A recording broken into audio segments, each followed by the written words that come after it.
Hello बच्चों, सुप्रभात।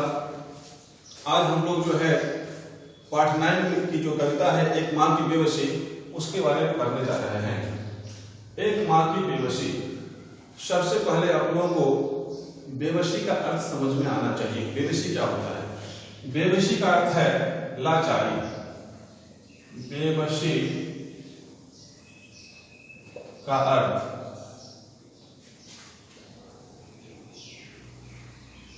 लाचारी।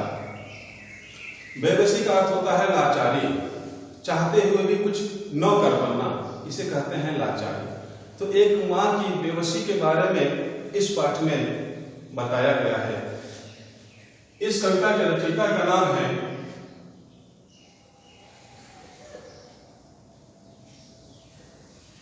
इस कविता के रचयिता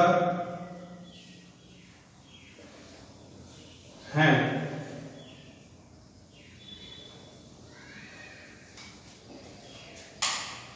कुंवर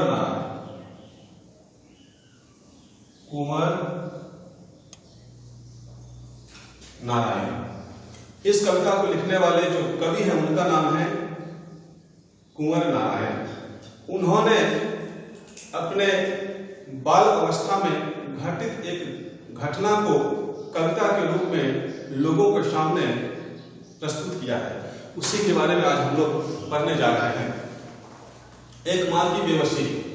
अपने बच्चे को दुखित देखकर माँ के अंदर किस तरह की भावनाएं उत्पन्न होती है, इसके बारे में हम लोग यहाँ पढ़ेंगे। तो ध्यान से सुनिए। न जाने किस अदृश्य पड़ोस से निकलकर आता था वह खेलने हमारे साथ। रतन जो बोल नहीं सकता था खेलता था हमारे साथ। एक टूटे खिलौने की तरह देखने में हम बच्चों की तरह था वह भी एक बच्चा, लेकिन हम बच्चों के लिए अजूबा था क्योंकि हमसे भिन्न था। थोड़ा घबराते भी थे हम उससे क्योंकि समझ नहीं पाते थे उसकी घबराहटों को, न इशारों में कहीं उसकी बातों को, न उसकी भयभीत आंखों में हर समय दिखती उसके अंदर की छटपटाहटों को। जितनी देर वह रहता पास बैठी माँ उसकी माँ निहारती रहती उसका खेलना। अब जैसे जैसे कुछ बेहतर समझने लगा हूँ उनकी भाषा जो बोल नहीं पाते हैं याद आती रतन से अधिक उसकी माँ की आंखों में झलकती उसकी बेबसी। तो यह एक माँ की बेबसी के बारे में बताया गया है, एक माँ की लाचारी के बारे में बताया गया है। इस कविता में कवि कहते हैं कि बाल्य अवस्था में उनके साथ एक ऐसा बच्चा खेलने आता था जिसके बारे में उन्हें पता नहीं है कि कौन सा घर से आ रहा है, रहने वाला है उन्हीं के आस पड़ोस में, लेकिन किस घर से निकल कर आता है उसके बारे में उन्हें बिल्कुल भी मालूम नहीं है। लेकिन उनके साथ खेलने के लिए आता था, उनके साथियों के साथ खेलने के लिए आता था। अदृश्य का मतलब होता है जिसे हम नहीं देखें।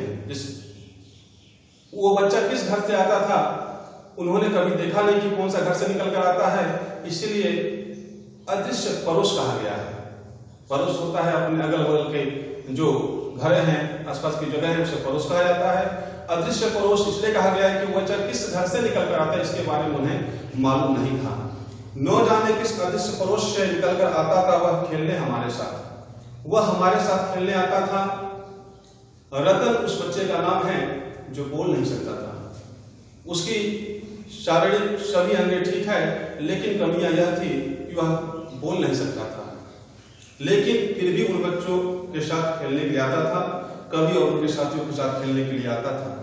एक टूटे खिलौने की तरह देखने में हम बच्चों की तरह।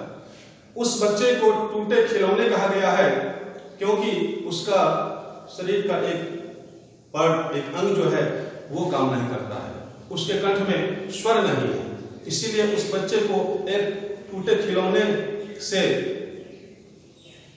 समानताएं की गई है। लेकिन हम बच्चों के लिए अजूबा था, देखने में हम बच्चों की ही तरह था। वह भी एक बच्चा, लेकिन हम बच्चों के लिए अजूबा था, लेकिन हम लोगों के लिए वह अजूबा था, भिन्न था, सबसे अलग था। थोड़ा घबराते भी थे हम उससे हम लोगों को घबराहट होती थी। क्योंकि वह इशारा में क्या कह रहा है उसकी बातों को हम समझ नहीं पाते थे।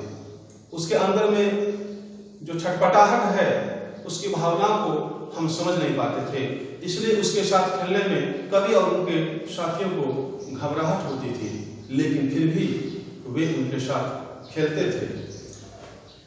न इशारों में कहीं उनकी बातों को वह समझ पाते थे, उस बच्चे की आंखों में जो डर है, भय है, उसके बारे में उन्हें समझ नहीं आती थी। उसके अंदर में जो छटपटाहट है उसके बारे में कवि और उनके साथियों को समझ नहीं आती थी, इसलिए उस बच्चे के साथ खेलने में उन्हें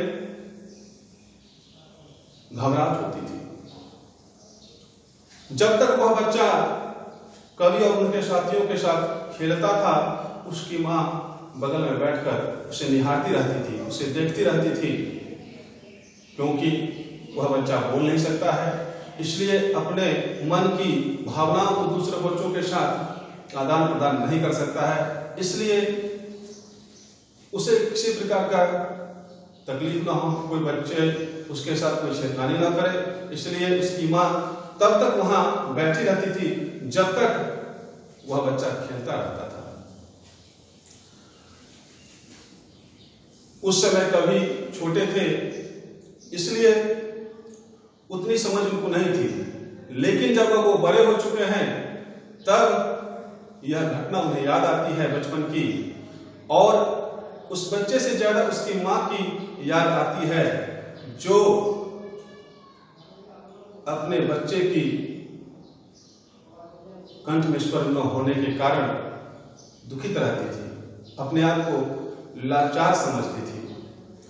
अब जब कभी बड़े हो गए हैं, उन्हें समझ आने लगा है, तब उस बच्चे से ज्यादा उसकी माँ की याद आती है, जो अपने बच्चे के लिए कितनी लाचार थी। उसके बच्चे के कंठ में स्वर नहीं है, लेकिन माँ भी कुछ नहीं कर सकती है। ये कितनी बड़ी लाचारी है, चाहते हुए भी जो माँ कुछ नहीं कर पाती है अपने बच्चे के लिए। इसलिए इस पाठ का नाम एक माँ की बेबसी दिया गया है कि सबसे ज्यादा अपने बच्चों को माँ स्नेह करती है, माँ प्यार करती है, और जब बच्चा दुखित होता है तो सबसे ज्यादा माँ को तकलीफ होती है, और यहाँ ऐसी तकलीफ है जो उसे दूर भी नहीं किया जा सकता है। चाहते हुए भी माँ जो है वह काम नहीं कर सकती है, अपने बच्चे की जो कमियां हैं उसको दूर नहीं कर सकती है, इसलिए अपने बच्चे को देखकर उसकी माँ को जो बेबसी महसूस हो रही है, वो अपने आप को बेबस महसूस कर रही है, इसके बारे में कवि ने लोगों के सामने प्रस्तुत किया है। इस पाठ का नाम एक माँ की बेबसी दिया गया है, क्योंकि यहाँ रत्ता नाम का जो बच्चा है उसके लिए उसकी माँ अपने आप को बहुत बेबस और लाचार महसूस करती थी। तो बच्चों, यह है एक माँ की बेबसी कविता। तो आप लोग इसे सही उच्चारण के साथ पढ़िएगा और इसे हो सके तो कंठस्थ करने का कोशिश कीजिएगा। नहीं पूरी कविता तो कम से कम 10-12 लाइनें जो है आप लोग याद करिएगा। जब याद हो जाए तो उसे अपनी कॉपी में जो है सुलेख में सुंदर अक्षरों में इसे लिखिएगा, और जो मेरा व्हाट्सएप नंबर आप लोगों को दिया गया है उस पर जो है आप लोग भेज दीजिएगा। तो इससे संबंधित कुछ क्वेश्चंस, कुछ प्रश्न होंगे जो मैं नेक्स्ट वीडियो में आप लोगों को आपको व्हाट्सएप पर भेज दूंगा जो है, और फिर इसके बारे में हम लोग बाद में किसी और वीडियो में जो है चर्चा करेंगे। धन्यवाद।